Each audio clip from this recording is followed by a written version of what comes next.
안녕하십니까? 인생의 복잡한 문제들을 말씀으로 단칼에 해결해주는 김종근 목사의 쾌도 남마입니다.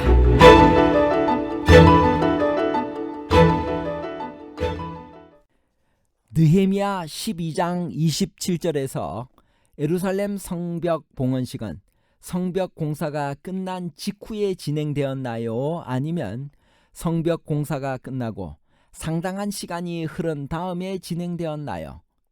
성벽 완공 직후와 상당한 시간 경과 후에 관한 복잡한 문제를 하나님 말씀의 가르침으로 명쾌하게 해결해 드리겠습니다. 느헤미야가 제사장들과 레위인들의 명단을 다시 작성한 이유는 무엇인가요? 느헤미야 12장 1절 스알디엘의 아들 스룹바벨과 예수아와 함께 돌아온 제사장들과 레위 사람들은 이러하니라. 제사장들은 스라야와 에레미야와 에스라와 느헤미야는 지금 성벽 봉헌식을 거행하려고 계획하고 있습니다. 봉헌식은 인간의 업적을 자랑하는 의식이 아니라 하나님의 은혜와 축복에 감사하는 종교적 예배입니다.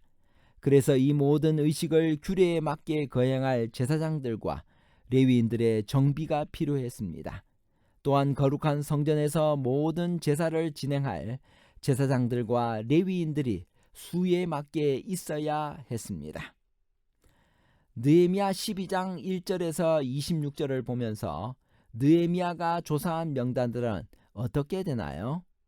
느헤미야 12장 8절 레위 사람들은 예수아와 빈누이와 감미엘과 느헤미야는 먼저 제1차 포로 귀환 시에 스룹바벨과 함께 돌아온 제사장들의 명단을 찾아봅니다. 그 다음은 대제사장 예수아의 자손들의 명단이 나오며 그 다음은 제사장의 족장들의 이름이 반열별로 나오고 마지막으로 레위 족장들의 계보와 역할 등이 나오고 있습니다. 예루살렘 성벽 봉헌식은 언제 어떻게 진행되었나요? 느헤미야 12장 27절 예루살렘 성벽을 봉헌하게 되니 각처에서 레위 사람들을 찾아 예루살렘으로 데려다가 감사하며 노래하며 제금을 치며 비파와 수금을 타며 즐거이 봉헌식을 행하려 하매 성벽 봉헌식이란 말을 들어보았나요? 성경 정권에서 여기에 딱 한 번 나오는 의식입니다. 전에도 없었고 후에도 없습니다. 더군다나 왜 지금 와서 성벽 봉헌을 하는 것일까요? 성벽 중건 공사는 이미 BC 444년 엘룰월 25일에 끝나지 않았나요? 물론 느헤미야 12장의 이 본문이 연대적인 순서를 이탈하여 그때의 일을 묘사한다고 이해할 수는 있습니다. 별다른 사정이 없는 한 봉헌식은 공사가 마친 직후에 하는 것이 자연스럽기 때문입니다. 그러나 만일 정말로 이 봉헌식이 공사가 끝난 직후에 있었다면 왜 그 봉헌식에 관한 기록을 6장이나 7장 다음에 기록하지 않았을까요? 무슨 이유로 이렇게 여러 장을 기술한 다음에 기록하고 있을까요? 본문의 흐름은 이 봉헌식이 성벽 공사가 끝나고 상당한 시간이 흐른 다음에 진행되었음을 말해줍니다. 느헤미야는 성벽 중건 공사를 마친 이후 12년이 지난 아닥사스다 32년에 왕에게 나아갔다가 예루살렘으로 돌아왔습니다. 그는 아닥사스다 왕 20년에 예루살렘 총독으로 부임하여 그해 엘룰월에 마쳤습니다. 그러므로 그의 총독 부임과 페르시아 방문 사이는 대략 12년의 간격이 있는 것입니다. 그런데 12장과 13장의 문맥은 12장의 봉헌식과 13장의 종교개혁이 연결되어 있음을 나타냅니다. 12장 44절은 성벽 봉헌식이 있던 그날에 사람을 세워 곡간을 맡겼다고 말합니다. 그리고 13장 1절은 이어서 그날에 모세의 책을 낭독하며 개혁을 시작한다고 말합니다. 물론 이 두 구절에 사용된 그날이 꼭 그 당일이 아니라 그때쯤을 의미할 수도 있습니다. 그러나 여하튼 이 두 사건은 서로 연결되어 느헤미야가 페르시아를 다녀온 후에 진행되었음을 나타냅니다. 그러면 성벽 봉헌식이 왜 이렇게 지연되었나요? 그것은 틀림없이 느헤미야가 총독으로서 왕에게 모든 상황을 직접 보고한 다음에 하기를 원했기 때문일 것입니다. 그것이 왕에 의해 임명된 총독의 의무이기도 합니다. 그들이 이스라엘 역사에서 전무후무한 성벽 봉헌식을 진행한 것은 이 행사에 많은 의미를 부여하였기 때문입니다. 그들은 예루살렘 성벽이 다시는 무너지지 않고 다시는 자신들이 포로가 되지 않도록 지켜주기를 기원하고 싶었을 것입니다. 그래서 제사장들은 그 행사에서 백성과 성문과 성벽을 정결하게 했습니다. 마침내 예루살렘 성벽을 봉헌하게 된 것은 지연된 시간에 비례하여 기쁨을 더욱 증가시켰을 것입니다. 느헤미야는 각처에서 레위 사람들을 찾아 감사하며 노래하게 했습니다. 이 행사를 최고의 축제로 치르고 싶었던 것입니다.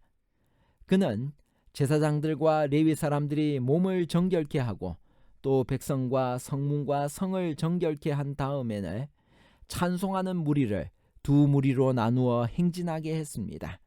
찬미하며 도성을 도는 것입니다. 한 무리는 에스라가 인솔하고 다른 한 무리는 느헤미야가 인솔했습니다.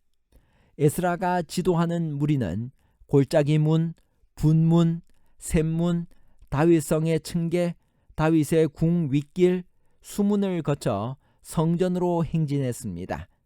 느헤미야가 지도하는 무리는 골짜기 문, 풀무 망대, 성 넓은 곳, 에브라임 문, 옛문, 어문, 하나엘 망대, 함메아 망대, 양문, 감옥문을 거쳐 성전으로 행진했습니다.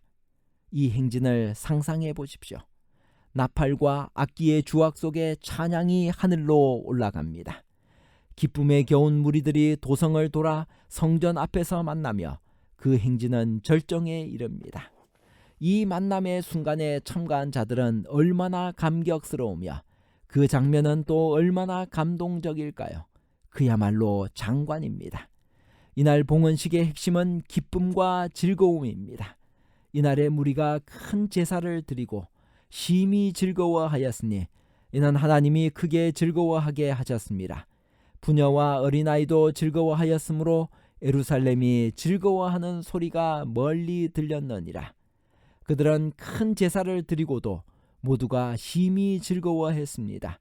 희생 제물을 드리는 제사는 대단히 엄숙한 순서입니다. 그러나 진정한 예배는 경외와 함께 기쁨과 즐거움도 있습니다.